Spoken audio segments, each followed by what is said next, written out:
Hi there. As a part of Wing's Tale, I'm very excited to bring out another book. It's called The Ant and the Elephant. It's by Vince Pensente. This book I will be reading out of my iPad because I bought this on Kindle. I mean, this is such a small, short book, but it is such a beautiful book. It's I will love to read the first line. It is called Leadership for the Self, which is the first para. Before anyone can reach his full potential as a leader, he must first be a leader to himself.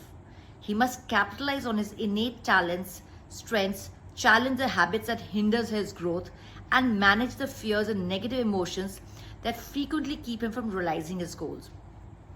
So, this book is again, it's a story about the ant who is living a normal life the way ants in colony do. And he's kind of carrying on with the thing. The ant wants to make some changes, but he's not being able to command leadership. A storm happens and he finds himself separated from his clan, and he had to make his new way in a new territory. There he got to know from a crow that there were times very difficult. He could see all like barren land and nothing there, but he was told that there is something beautiful and better. There's a whole place in the forest where there was abundance of water. Everything was so happy, it was so brilliant.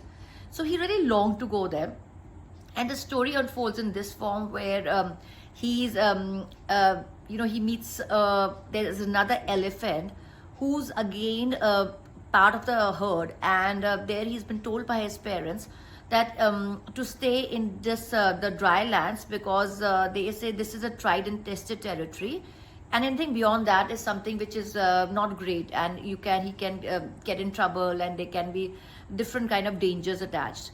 So though the elephant wanted to explore, but he was scared, there was a fear inside him for venturing something new. And the third part of the character is another wonderful, is the owl. So what happens is the owl is wisdom. We know he symbolizes wisdom. He tries to encourage the elephant to try to move ahead, but the elephant is frozen with fear. He just wants to carry on, though he longs to have a change, but he wants to just carry on doing his normal thing and not trying to venture for a better dream for himself.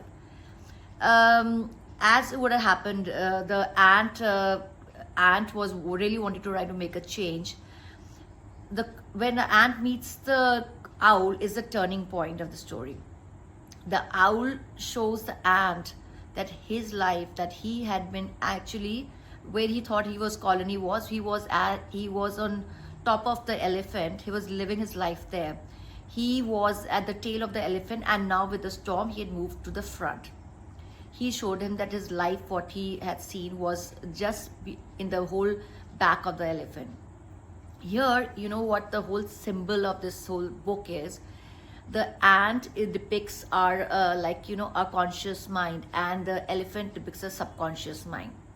So why by controlling a subconscious mind, which is so huge and is unfathomable, the ant has to try to make the elephant move to better pastures. So it is difficult, but the elephant can hear the ant's voice. That was the very interesting part. I would love for you to read this story. It is such a wonderful story. It is beyond what you can think of. It really shows what life is, what its trajectory is, and when we step out of a comfort zone and we overcome our fear, we are able to really expand the new pastures of life. So I do hope you get this book. It was inspiring for me. It's something which is right by my Kindle. I always go back to it. These short stories always do this to you.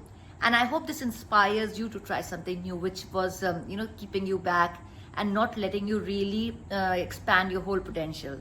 So thank you so much. That was it from the Wing Tales. And see you for a new reading next Sunday. Bye.